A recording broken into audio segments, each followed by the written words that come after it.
Batam TV, inspirasi Kepri.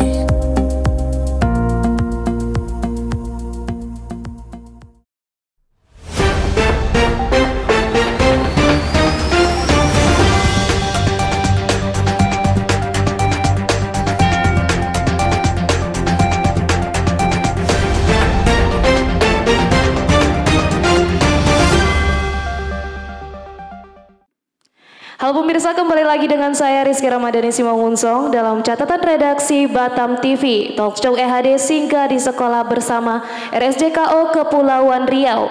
Kali ini Batam TV berada di SMA Negeri 3 Batam. Kali ini talk show dengan tema pengembangan potensi anak sekolah melalui minat dan bakat. Pemirsa, setiap anak terlahir dengan potensi unik.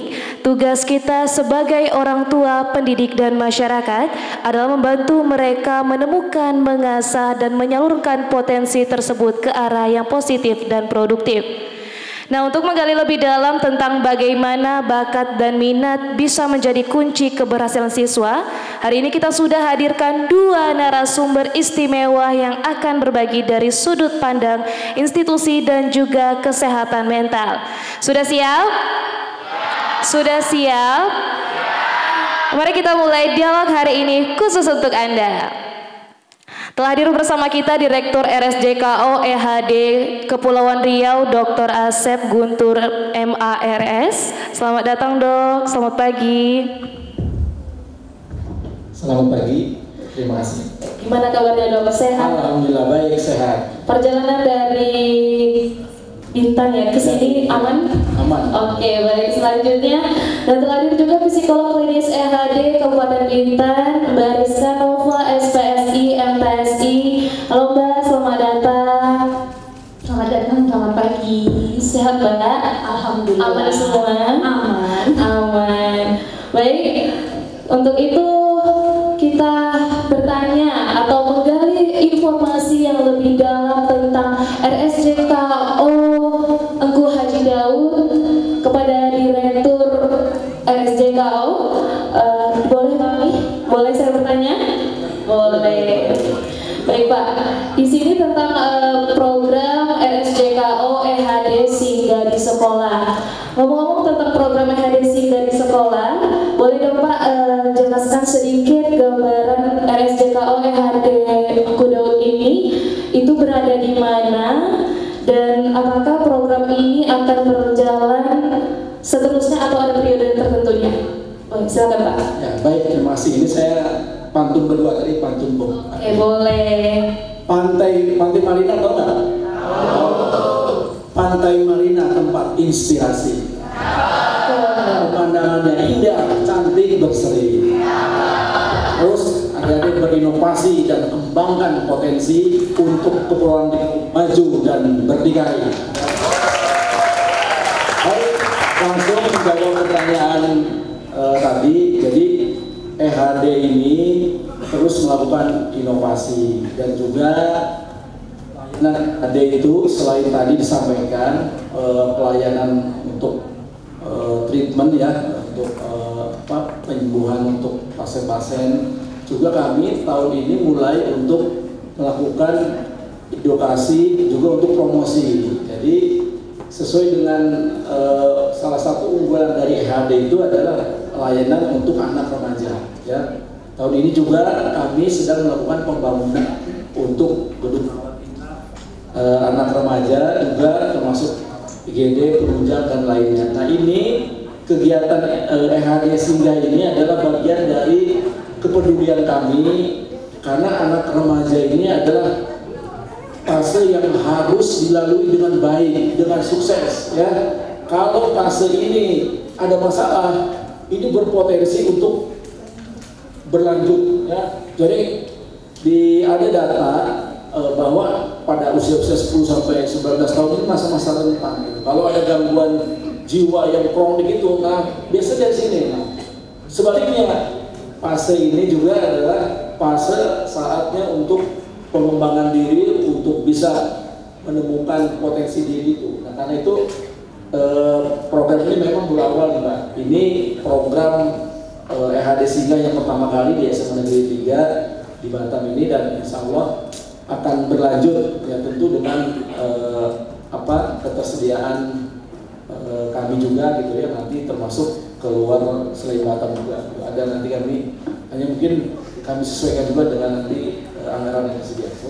Baik Pak, baik. Tadi kan Bapak sudah menjelaskan program RSJKO EHD Singa di sekolah tentang programnya, tapi beberapa teman-teman atau adik-adik yang cantik dan ganteng ini belum tahu di mana RSJKO EHD ini Pak, boleh silakan. Ya, jadi kalau dari sini itu 15 menit aja, jadi lewat Punggur itu naik speed. Tadi kan tanya ya speed gimana? Ya speed tentu akan lebih bergelombang ya kalau dibanding kalau ke Tanjung Pinang naik Baruna ya. Jadi Rumah Sakit Haji Daud itu berada di Tanjung Uban ya, di Pulau di Bintang, kabupatennya Bintang. Itu kalau di EHD ini kami dekat dengan objek wisata juga tuh, ada Lagoy ya, ada kawasan industri Lobang, kemudian ada banyak lah ya strategis ini. Jadi kalau nanti main di sana kalian bisa ini juga lihat wisata sekitar ya. Baik, jadi sudah tahu tempatnya di mana? Di mana? Di Bintan. Ada yang mau main ke sana? Sehat semua? Sehat, alhamdulillah ya. Jangan ada ya. Oke, tadi kan Pak sudah ditanya lokasinya, sudah tahu program ini juga baru dimulai. Jadi ada nggak sih Pak layanan yang dapat diberikan RSJKO EHD, dan adakah layanan unggulan nih Pak dari RSJKO ini Pak? Layanan unggulannya gitu.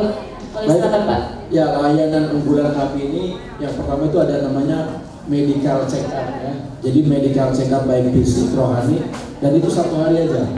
Yang penting H-1 sudah daftar, sudah mengisi, besok datang, nanti sore hasilnya sudah ada. Jasmani, rohani, sama narkoba bisa gitu ya. Kemudian kita juga ada layanan-layanan termasuk ini, layanan di psikologi klinis, yaitu bagaimana terutama remaja-remaja kita ini yang memiliki minat, bakat, bisa diketahui lebih dini dan bisa diperkuat. Nanti dibedah sama Bu psikolog kita ya, Bu Rizka ya, nah seperti itu.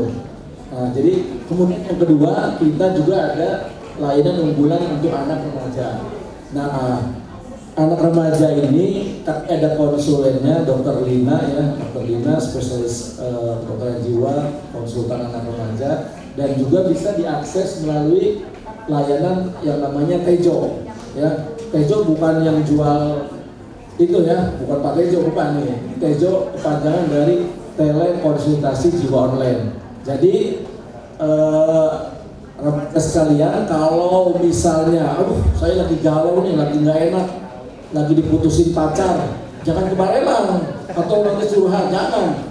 Kalau memang misalnya ini, telepon aja ke telekonsultasi jiwa online, nanti bisa ke situ konsultasi ya. Nanti kalau ke teman, nanti teman lagi galau juga, kumpul-kumpul lah, nanti bahaya nih, galau-galau ya. Nah itu ya, itu. Jadi kami di 2 itu untuk saat ini untuk medical check up yang 1 hari selesai. Kemudian kita juga ada layanan untuk anak remaja ya, jadi seperti itu. Begitu. Nah. Baik, terima kasih. Jadi program unggulannya untuk saat ini ada 2, one day service sama Tejo dan konsultasi jiwa ya. Dan yang sekarang yang untuk Singa ini juga program ketiga nih. Oke, baik Pak. Tadi kita sudah berbincang, bertanya, dan sedikit menggali informasi dari Direktur RSJOK EHD, RSJKO EHD. Selanjutnya kita akan bertanya nih kepada psikolog yang cantik sekali. Cantik? Cantik. Baik, langsung saja ke Ibu Rizka. Ibu apa Mbak nih? Mbak ya? Mbak. Jadi saya ingin bertanya, apakah perbedaan psikolog dan psikiater, apakah ini sama atau beda? Jadi silakan Mbak. Baik, mungkin buat adik-adik sekalian juga ketahui ya, masih ada yang mungkin bingung gitu. Kalau misalnya lagi galau tadi ya, saya mau ke psikolog apa psikiater, sebetulnya itu sama atau berbeda sih gitu. Memang sebetulnya psikolog itu berbeda dengan psikiatri ya. Kalau psikiatri kan dokter yang mengambil spesialis kedokteran jiwa sehingga disebut dengan psikiater. Dan pada saat penanganannya menggunakan obat-obatan atau farmakoterapi ya. Namun kalau psikolog ya, psikolog klinis, nah itu adalah orang yang mendalami ahli kejiwaan yang pada penanganannya tidak menggunakan obat-obatan, tapi itu dengan terapi kognitif, terapi emosi, misalnya seperti itu. Jadi itu adalah dua hal sebetulnya berbeda, gitu sih. Baik, terima kasih Mbak. Jadi kita sudah tahu perbedaan psikolog sama psikiatri kan? Sudah apa?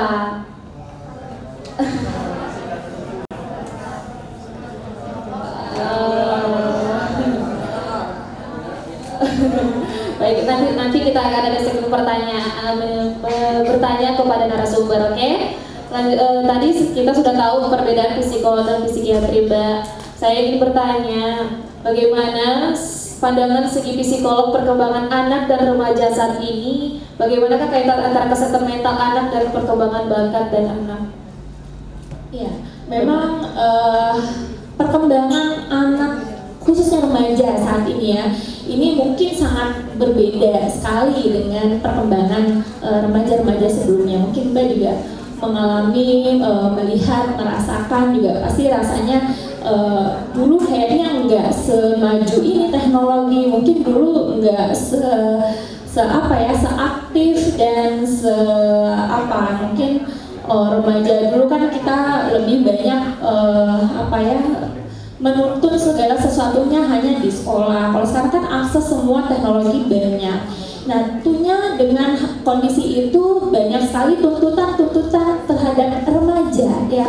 Remaja untuk tetap harus bisa aktif ya, mencari informasi di luar, tidak hanya di sekolah. Mungkin juga metode-metode pembelajaran yang lagi mungkin textbook, tapi kita sudah harus kreatif ya dalam metode pembelajarannya, harus mencari informasi dari luar, tidak hanya dari buku saja, mungkin seperti itu. Nah, kemudian apabila kalau misalnya kalau zaman sekarang ya, kalau misalnya kita tidak bisa memaksimalkan potensi kita untuk kita kreatif, untuk kita lihat sisi apa yang kita miliki, tentunya kita akan mudah sekali mengalami stres gitu. Apa-apa jadinya ngerasa nggak bisa, apa-apa nggak bisa, padahal sebetulnya dia belum mengenali apa nih yang menjadi potensi dalam dirinya, sehingga ya kalau kaitannya dengan kesehatan mental, dia akan lebih mudah putus asa, akan lebih mudah mengalami tertekan gitu ya. Contoh kecil misalnya gurunya bilang ini adik-adik ngerasa nggak kalau misalnya tahu nggak pelajaran biologi misalnya ya, di sekolah kan textbook ada terkait dengan anatomi tubuh misalnya seperti itu. Nah, kalau misalnya gurunya tidak menjelaskan detail, terus pengetahuan yang informasi yang diberikan oleh guru sedikit, dan guru meminta untuk siswa-siswinya lebih kreatif mencari di Google, di YouTube dan lain sebagainya. Kalau nggak bisa, tentunya akhirnya berdampak pada kondisi kesehatan dari anak dan dari para remaja itu, seperti itu. Baik. Selanjutnya kan Dok, misalnya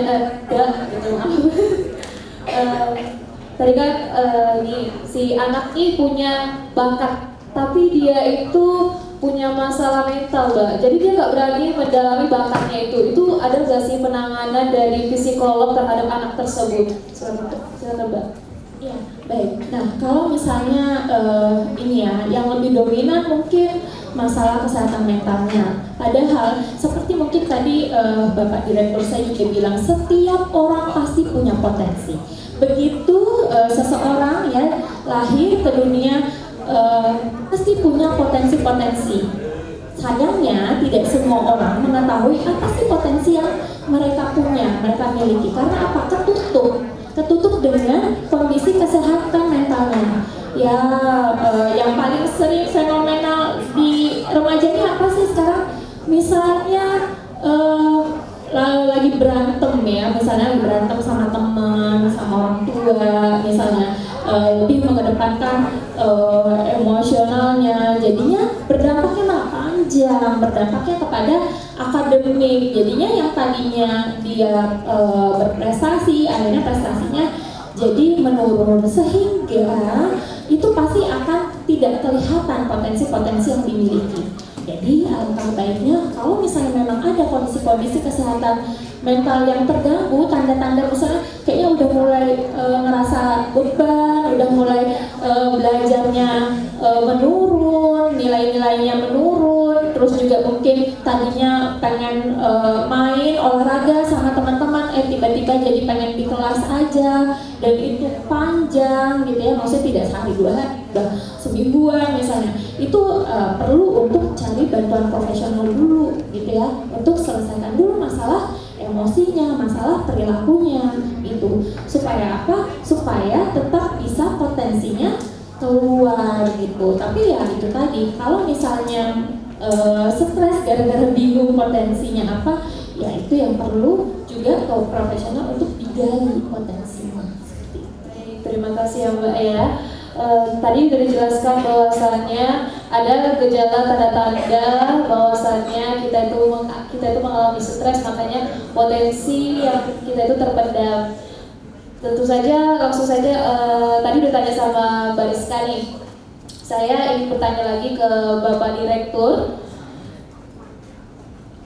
Bagaimana pandangan Bapak terhadap anak-anak yang sudah terkena mental atau hampir terkena penyakit mental, tapi potensinya itu bagus, nggak dikembangkan, Pak? Itu gimana pandangan Bapak? Jadi begini, kalau misalnya nih, ini kan makanya ini perlunya kita melakukan deteksi dini, ya. Jadi screening. Kalau tadi di bawah fisik kan ada tes, saya baca di situ tes kebugaran, suruh lari. Ada yang ikut tes kebugaran nggak? Siapa? Itu nggak ada, ikut ya. Suruh lari, suruh push up misalnya ya, kalau laki-laki push up sejam, nanti dites denyut jantungnya, dites tensinya atau denyut jantung, kemudian lain-lainnya gitu ya. Nah itu kan untuk melihat nih bugarnya, jangan-jangan baru setengah keliling udah misalnya ininya ya, napasnya asmaya misalnya, atau aduh apa gitu ya, perutnya belum makan, lapar, mahnya kambuh misalnya. Nah itu kan perlu. Nah mental itu perlu. Tadi disampaikan kalau makin cepat melakukan deteksi dini misalnya nih, wah ini siapa nih yang nomor 2, namanya siapa nih? Siapa? Yuta. Ya Yuta misalnya. Ini teman sebelah siapa namanya? Noel, ya. Nah, misalnya Noel, kok si Yuta, kok sekarang dia banyak diem tuh dia tuh pojokan gitu ya. Biasanya nggak pernah kan? Dia kenapa? Nah, kalau udah ada perubahan kita sampaikan, kalau udah ada mulai perubahan, udah ada berubah cepat, ya lapor. Nanti kan ada guru BP-nya sini kan.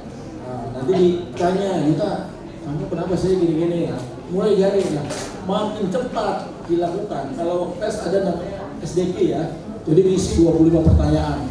Nanti ketahuan nih perlu tidak lanjut tidak nih. Kalau ini kan kita ada nih HRV ya untuk melihat tingkat stres, tingkat atensi. Nah ini pakai alat bisa gitu ya. Atau nanti download aja screening SDK. Jadi yang udah begitu coba deh gitu. Nah, makin cepat itu ditangani, itu akan sangat bagus tuh maksudnya. Tapi kalau makin lambat nanti bisa berlanjut. Sama dengan yang habis ada yang pernah diputusin pacarnya nggak? Ini perempuan nih biasanya lebih sensitif ya. Butuh pacar, dia ini kan pikiran stres. Kalau itu didiemin berlarut-larut, bahkan dia sampai ada yang sampai berlebihan gitu ya, itu bisa fatal, bisa sampai mengambil jangan benar menyakiti misalnya gitu ya. Kan pernah lihat ya, ada yang silap gitu ya, melukai diri.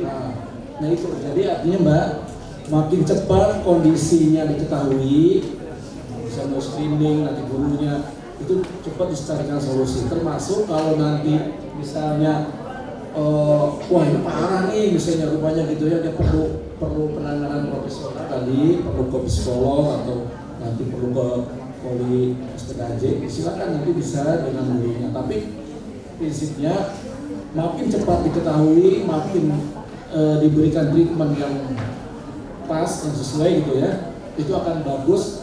Dan dengan sendirinya ya tadi itu potensi-potensi itu akan dikembangkan. Kalau masalah kesehatan mentalnya tidak prima, tidak bagus, nggak bisa, mana bisa dia semangat belajar. Coba kalau yang lagi yang lagi punya masalah, apa dia bisa belajar? Duduk belajar, anak mikirin dia pacarnya bisa putusin gitu kan? Aduh, mana bisa ya, gitu ya. Artinya memang harus dikembang. Itu yang itu. Oke, baik Pak. Jadi untuk teman-teman, kita akan kembali lagi bersama Batam TV. Tetap bersama kami dalam catatan redaksi Batam TV. Kami hadir sesaat lagi.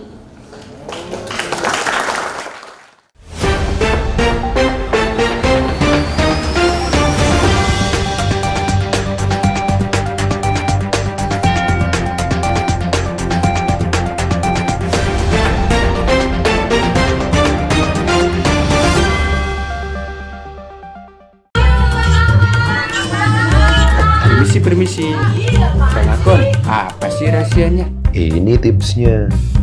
Catat, jaga saluran air tetap bersih, sebersih hati Bang Akon. Jangan lupa pakai otot. Yang kedua, cek septic tank secara berkala. Kalau udah penuh ya disedot. Ketiga, cuci tangan menggunakan sabun sebelum dan sesudah beraktivitas. Yang keempat, lingkungan juga harus bersih. Semua harus kinclong. Kayak wajah Bang Akon, kumis juga harus dijaga biar kinclong. Yang kelima, minum air yang aman dikonsumsi. Pastikan air yang kita konsumsi tidak berasa, tidak berwarna, dan tidak berbau. Wujudkan lingkungan yang bersih dan sehat untuk masa depan yang hebat. Jangan lihat iklannya doang, dipraktekin. Au!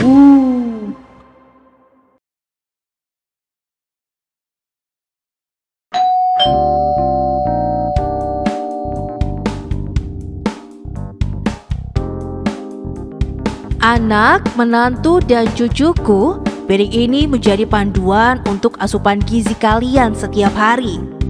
Harus lengkap, terdiri dari makanan pokok, lauk pauk, sayur, dan buah. Jangan lupa jaga kebersihan dan berat badan kalian. Sesibuk apapun kalian, lakukan aktivitas fisik minimal 30 menit setiap hari. Minum air putih minimal 8 gelas setiap hari. Nenek pingin anak, mantu, dan cucu semuanya sehat dan kuat. Penuhi kebutuhan gizi kita sesuai pedoman isi piringku. Isi piringku untuk masyarakat sehat dan kuat.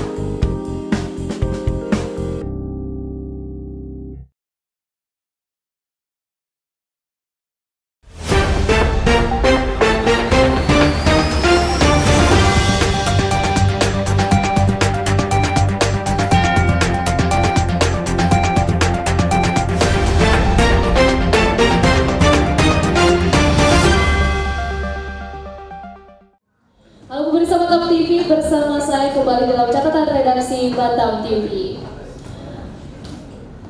Baik Pak, untuk program yang telah dilakukan dari RSJKO ini kan sudah EHD singgah di sekolah.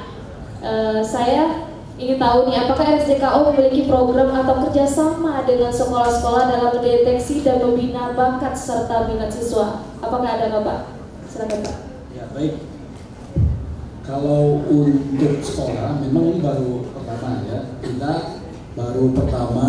Kita program EHD singgah untuk penelusuran minat dan bakat. Dan ini memang kami akan lanjutkan dengan sekolah-sekolah yang lain. Kami mapping dulu gitu ya, mana yang bisa. Dan tentu itu harus kita bingkai dengan nanti melakukan kerjasama lebih lanjut ya, agar kegiatan ini bisa optimal gitu. Karena memang tidak bisa sekali gitu. Seperti tadi Pak Rizka, penelusuran minat bakat ini perlu proses, perlu ada tindak lanjut dari, dan memang kalaupun dilakukan itu gitu ya, itu perlu waktu. Satu anak aja kalau mengikuti ini bisa berapa jam tuh ya untuk ditelaah gitu ya. Nah, nanti kedepannya ya kami berharap terutama yang nanti mau ini ya mau penjurusan atau itu bisa seperti itu. Begitu Pak ya. Oke, berarti akan ada program, tapi bukan dalam waktu dekat ini Pak. Baik. Baik, kita untuk ke narasumber kedua, ke Mbak yang cantik ini. Saya ingin tahu Mbak bagaimana peran psikolog dalam membantu anak-anak yang mengalami hambatan emosional namun memiliki bakat tersembunyi. Baik, jadi memang tadi ya kita sudah mungkin membahas gitu ya. Kalau misalnya balik lagi kita setiap orang, setiap jiwa pasti punya potensi bakatnya sendiri yang perlu untuk dikembangkan. Terlebih lagi misalnya katakanlah anak kebutuhan khusus itu juga walaupun dia punya masalah kesehatan mental gitu ya, punya permasalahan kondisi tertentu khusus gitu ya, bukan berarti dia tidak punya potensi yang perlu dimaksimalkan, perlu untuk digali gitu. Jadi memang kalau misalnya kita punya masalah kesehatan, masalah emosional, ya kita perlu untuk tuntaskan dulu perilakunya, kita perlu tuntaskan dulu emosionalnya. Namun itu bisa dapat berjalan beriringan gitu. Jadi sembari dia menuntaskan masalah emosionalnya, kalau kita di rumah sakit misalnya gitu ya, di rawat jalan, ya ketika dia punya hambatan secara emosi, dia hambatan secara perilaku, ya tentunya kita akan tangani gitu. Tapi bukan berarti kita tidak bisa menggali potensinya gitu. Nah, jadi kalau misalnya nanti dia sudah dirasa kondisinya lebih baik ya, walaupun mungkin belum tuntas 100% gitu ya. Nah, kita boleh kok untuk kita gali gitu potensinya, kita dorong deh, kita cari apa sih minat bakatnya gitu, ke arah mana gitu ya. Nah, itu yang bisa kita maksimalkan. Bahkan ini untuk pasien-pasien jiwa pun gitu ya, ketika dia mungkin sudah selesai dengan gejala yang dirasakan, kita bisa potensinya dia kemana gitu ya. Bahkan ya mungkin nanti di rumah sakit juga ada program-program pengembangan diri gitu ya untuk pasien, sehingga dia punya kegiatan-kegiatan tertentu yang sesuai dengan kemampuannya, sehingga dia bisa berdaya kembali gitu Mbak ya. Jadi bukan hanya anak remaja yang kita dorong, bahkan orang yang sudah mengalami kondisi kesehatan mental serius pun, jika sudah tertangani masalah kesehatan mentalnya, itu pun juga kita dorong gitu ya Pak Bir ya. Kita dorong untuk dia bisa lebih berdaya. Kita cari kegiatan-kegiatan yang sesuai sehingga dia bisa akhirnya kembali kepada kehidupan kesehariannya atau kehidupan nyatanya seperti itu. Baik Mbak, terkait dengan si pasien ini bisa memiliki bakat yang tersembunyi itu akan ditampilkan, tapi tunggu dia selesai emosionalnya, penyakitnya itu selesai. Apakah penyakit mental ini itu berjangka lama atau pendek nggak gitu maksudnya? Memang kalau tadi ya maksudnya bukan kita, tapi ketika gejalanya sudah minimal itu pun juga bisa kita gali potensinya. Kalau di pasien yang datang ke poli saya gitu ya, misalnya anak remaja, apalagi saat kita sudah mulai ber-MOU ke perlindungan perempuan dan anak gitu kan, jadi bukan hanya kita melihat permasalahannya, tapi kita bisa jalan juga beriringan. Nah, lama atau singkatnya masalah yang dia alami itu kembali lagi kepada kondisi dari seseorang itu. Ketika dia sudah memiliki keinginan kuat untuk dia bisa berdaya kembali, dia pulih kembali, tentunya penyakit itu akan mungkin episodenya mungkin jauh lebih pendek pemulihannya. Tapi ya kalau misalnya beda hal kalau misalnya ada kondisi-kondisi yang kronik gitu ya, memang sudah satu gangguan kronik ya, tentunya juga proses pemulihannya lama seperti itu. Baik, Mbak. Jadi itu tergantung masalah yang dihadapi pasien Mbak ya, waktu penyembuhannya ya. Baik, kita selanjutnya ke Bapak Direktur. Pak, saya ingin mengetahui apakah kasus yang ditangani dari RSJK OEHD ini hampir sama yang dialami remaja atau berbeda-beda, Pak? Kita 2000 sampai yang kita tangani ini ada lebih kurang 5 kasus yang terbaru ya. Jadi ya, dari usia anak remaja 10 sampai 15 tahun. Nah, dan memang kasusnya memang berbeda karena beda-beda gitu ya. Ada yang tadi masalah depresi, dan ada gangguan psikososial seperti itu. Yang paling yang mayoritas itu remaja itu di RSJKO itu apa, Pak? Yang termasuk ada yang masalah adiksi juga ya. Sekarang sudah mulai nih ya, yang adiksi itu kecanduan game online gitu ya, termasuk sudah ada yang main judi juga, slot gitu ya, seperti itu. Itu juga sudah mulai nih ya, sudah mulai banyak seperti itu. Nah, jadi ini ada yang unik nih Pak Kiki. Kalau penyakit fisik ini ya, penyakit fisik ya, ada penyakit fisik yang menular. Coba apa yang menular penyakit fisik? Apa? Hah? Oke. Selain itu ada yang pernapasan apa? Pernapasan. TBC, siapa TBC? Nah ini saya ambil sini ya. Nah, kalau penyakit fisik itu ada yang menular dan tidak, tapi darah tinggi tidak ya. Darah tinggi, jantung tidak menular. Nah, kalau kelainan Mbak, kelainan misalnya orientasi seksual, misalnya ya, hati-hati tuh, itu bisa menular. Menular gimana sih? Kalian misalnya nanti lihat di online, gabung di grup itu bisa berubah orientasi seksualnya gitu ya. Makanya sekarang kan sudah mulai banyak ya kasus-kasus yang maaf nih, yang kayak gitu ya. Mereka ini, nah bahaya gitu, karena itu hati-hati gitu. Makanya di medsos itu banyak sekali dan rentan sekali di usia remaja ini gitu. Ya. Jadi seperti itu. Jadi kasus yang kita tangani itu berbeda-beda, beraneka ragam, tidak homogen, tidak satu aja. Lainnya di remaja itu.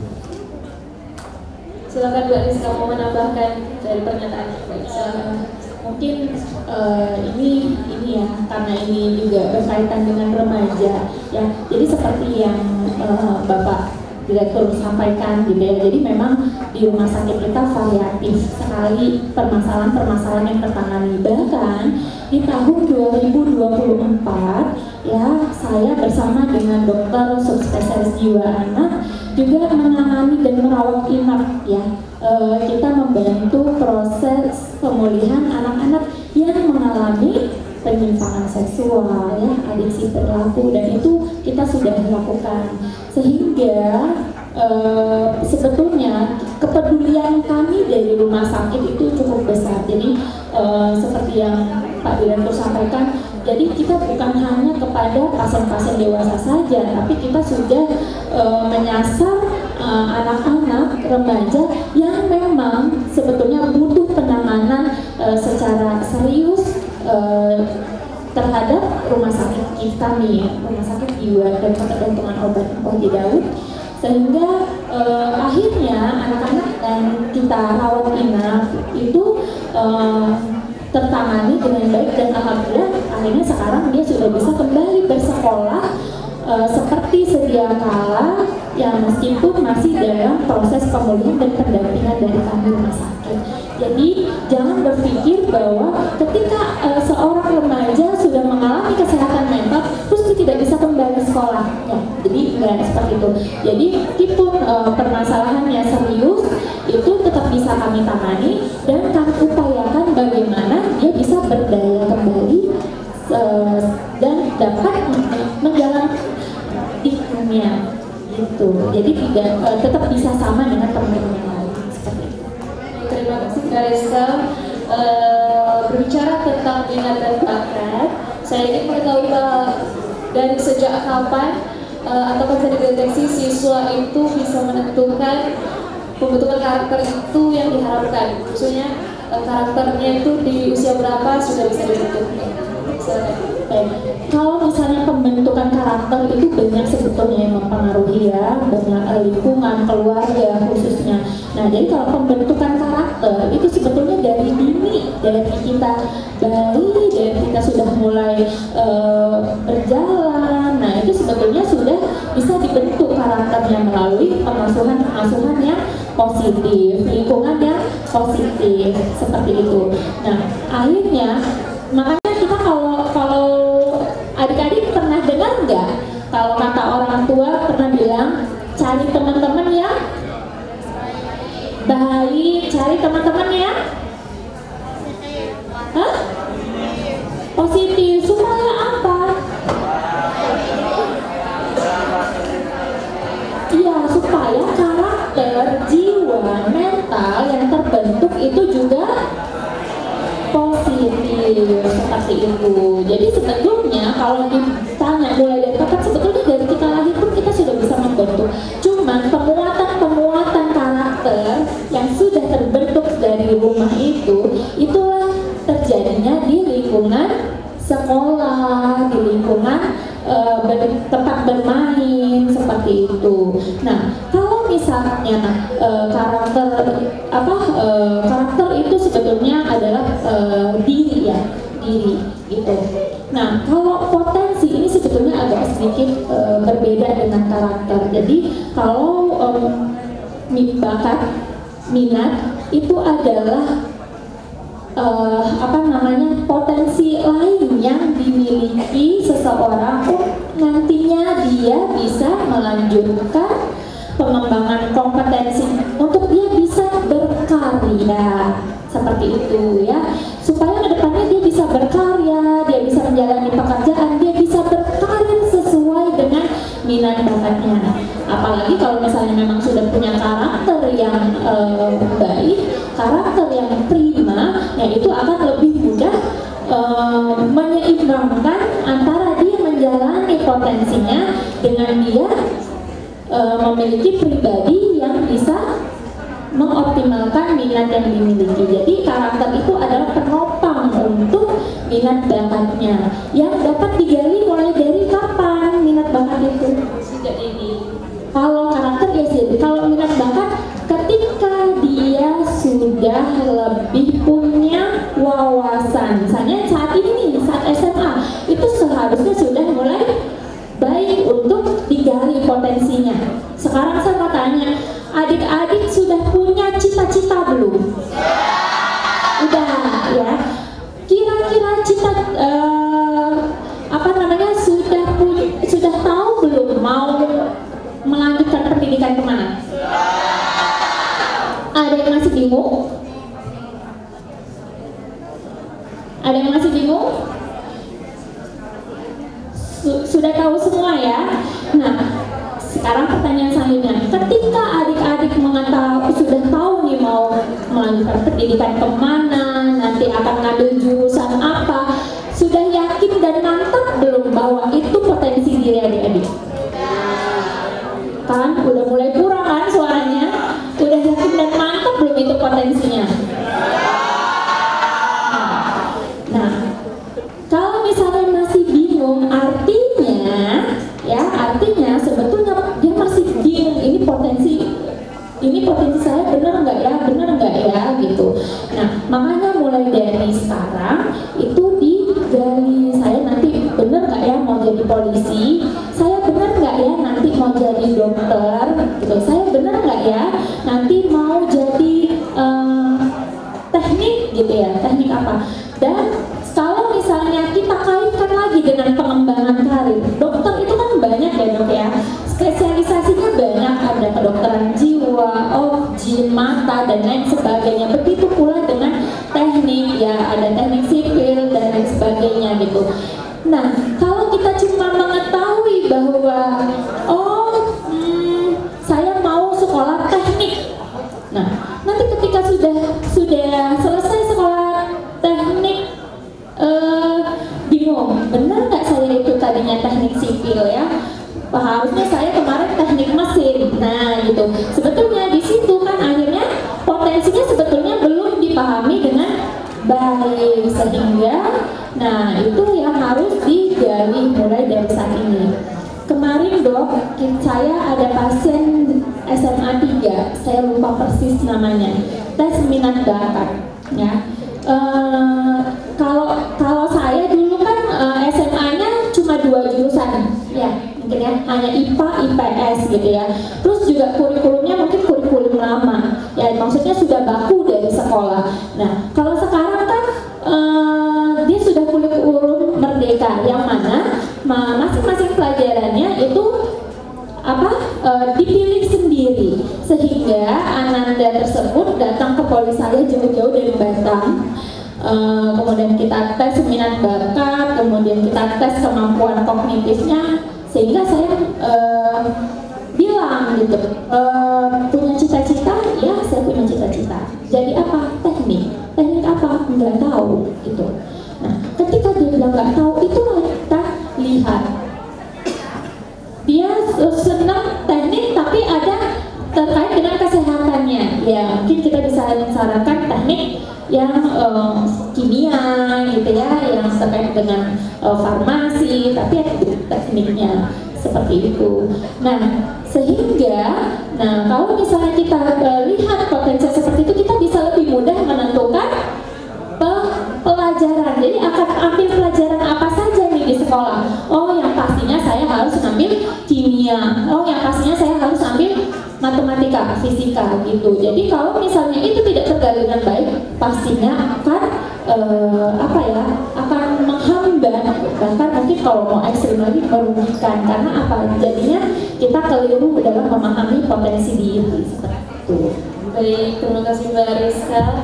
Kita break dulu Pak, nanti kita akan membahas di segmen selanjutnya tentang cita-cita dan minat lebih dalam lagi dengan dokter dan Ibu Rizka. Jangan kemana-mana, tetap di Catatan Redaksi Batam TV.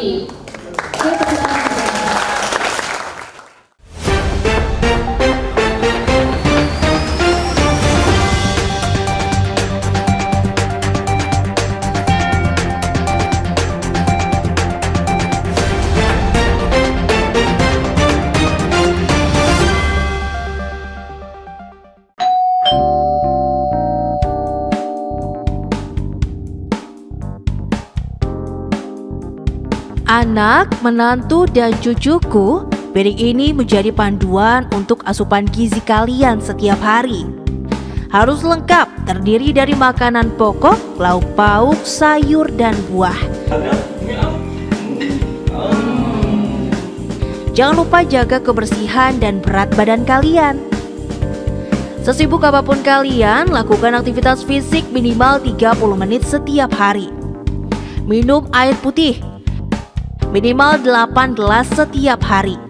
Nenek pingin anak, mantu, dan cucu semuanya sehat dan kuat. Penuhi kebutuhan gizi kita sesuai pedoman isi piringku. Isi piringku untuk masyarakat sehat dan kuat.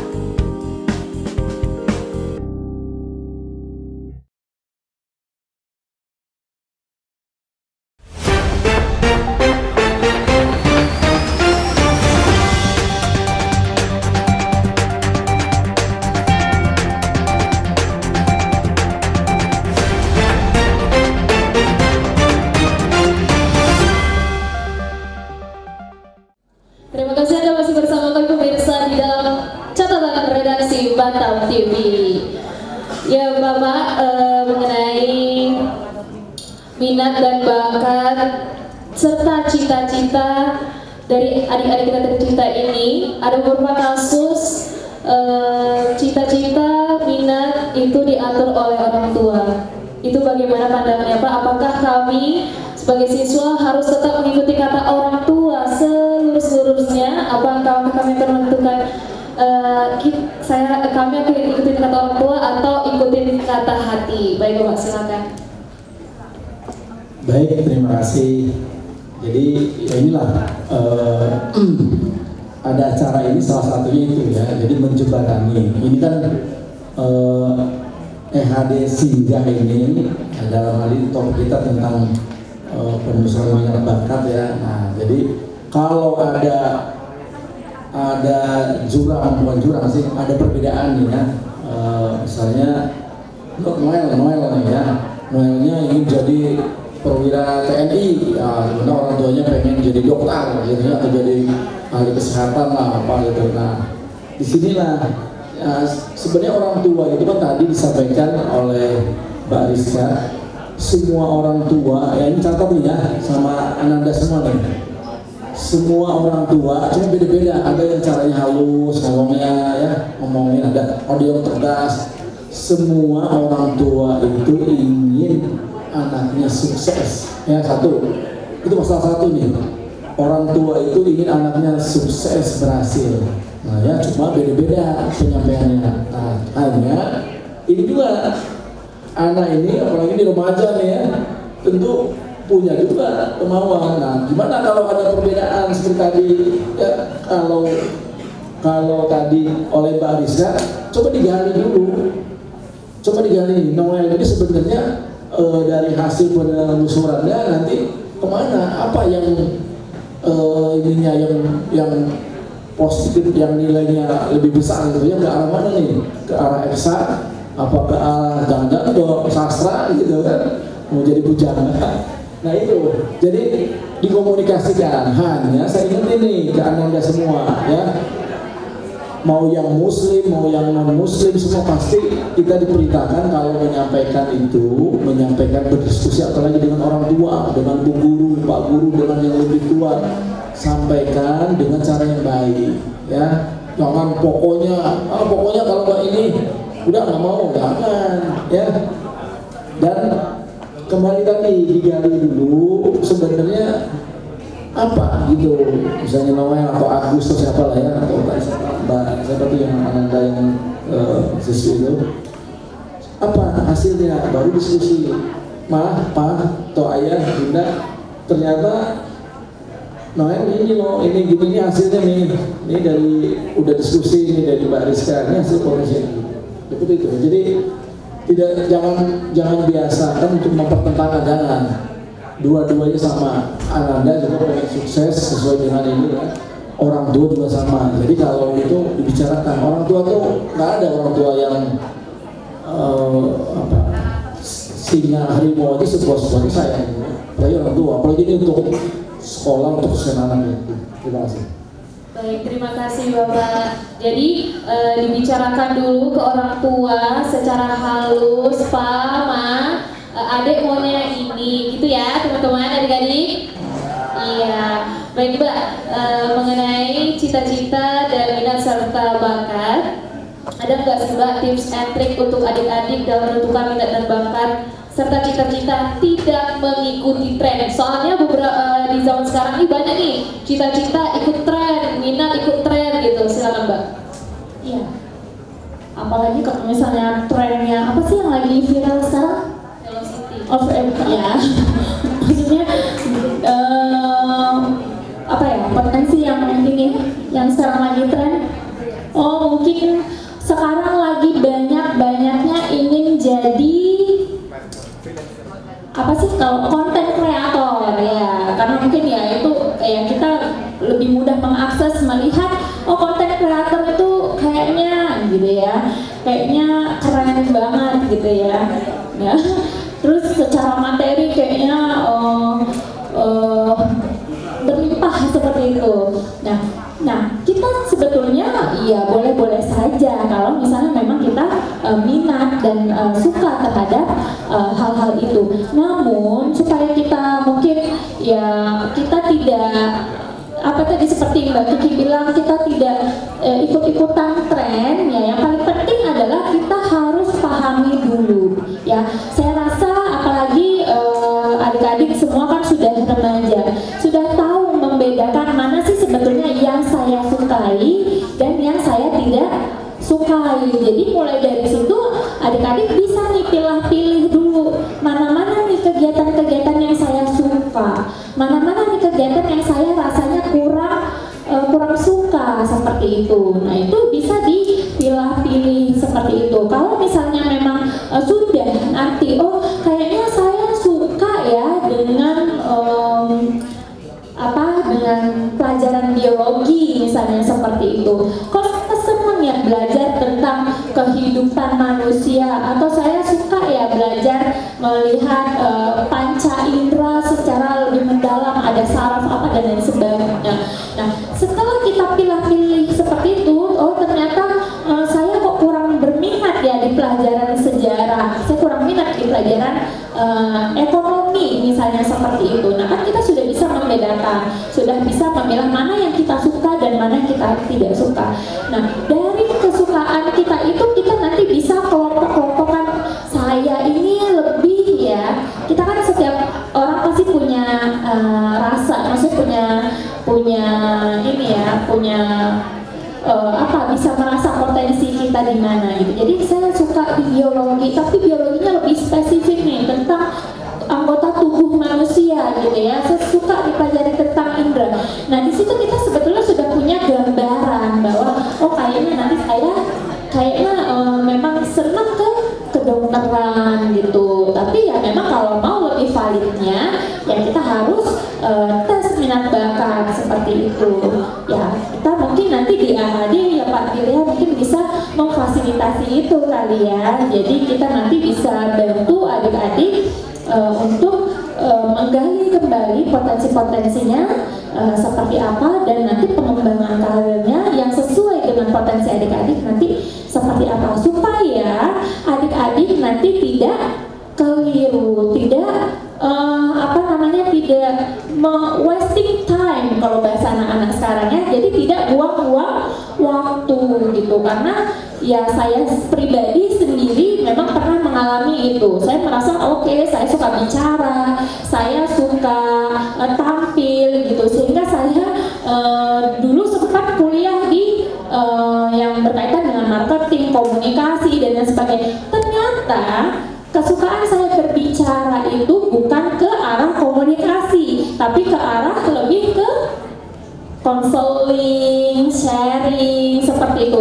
Nah itu kan sebetulnya dua hal yang berbeda, yang satu komunikasi, yang satu konseling gitu. Jadi nah itulah pentingnya penggalian potensi supaya kita tidak buang-buang waktu. Nanti udah kuliah di tempat A, nah kayak saya dulu ya pernah mengalami, saya sudah kuliah di tempat A 1 tahun berjalan, akhirnya saya menyadari kayaknya ini nggak saya banget deh gitu. Saya kok jadi kayak ogah-ogahan menjalaninya. Ini pelajaran apa? Padahal kalau kita sudah milah tadinya udah masuk kan kriteria bahwa oke, potensi kita memang ke arah sana. Tapi ternyata bukan ke situ. Akhirnya saya ulang lagi kuliah ke tempat B dan saya merasa lebih enjoy, lebih senang, lebih suka. Ya udah, akhirnya sampai saat ini seperti itu. Jadi memang butuh, walaupun kita sudah bisa memilah mana yang kita suka dan tidak suka, kita perlu untuk validasi sejauh mana potensi yang kita rasa itu sesuai, itu benar-benar memang potensi yang kita miliki. Seperti itu untuk karir ke depan. Baik, terima kasih Kak. Tentang minat dan bakat itu dipilih, dipikirkan kembali apakah itu sudah sesuai dengan potensi adik-adik sekalian.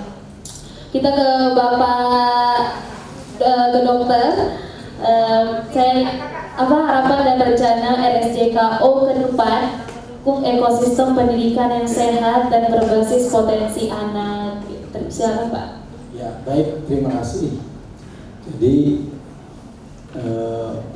Ibu Haji Daud memilih salah satu layanan unggulan anak remaja, karena kita sadari betul anak remaja ini fase yang sangat penting sekali gitu ya.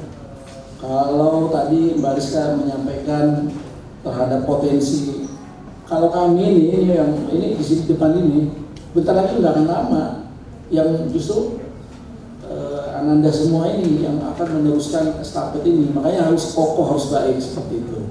Karenanya kita memiliki, termasuk Pak Gubernur, Pak Wakil Gubernur, memiliki komitmen yang kuat bagaimana anak remaja, Ananda semua ini memiliki kecerdasan ya, cerdas perlu, penting, dan juga berkarakter, memiliki karakter yang baik tadi, yang positif.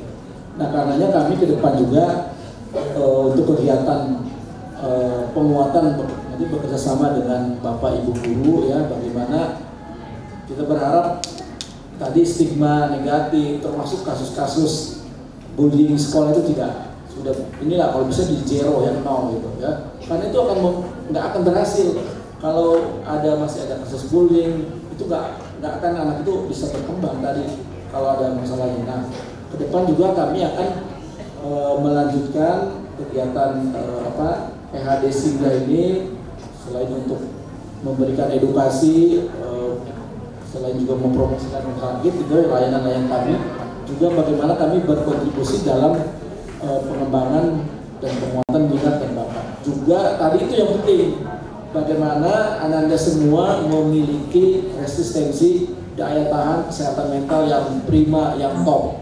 Jadi kalau baru diputusin sama siapa itu jangan sampai nggak ada ngaruh gitu ya. Baru ya, kita berharap seperti itu ya. Jadi nggak ada lagi remaja orang kami aja di rumah sakit menjaga orang sakit, oh ini badan sehat kok disakiti, dilukai gitu ya. Benar-benar seperti itu Mbak. Jadi kami berkomitmen untuk anak remaja, termasuk tadi yang sekarang kita bicarakan tentang bagaimana remaja-remaja kita menemukan minat bakatnya, kemudian memperkuat, kemudian berupaya keras untuk menggapainya gitu ya, sesuai dengan cita-cita Ananda dan orang tua.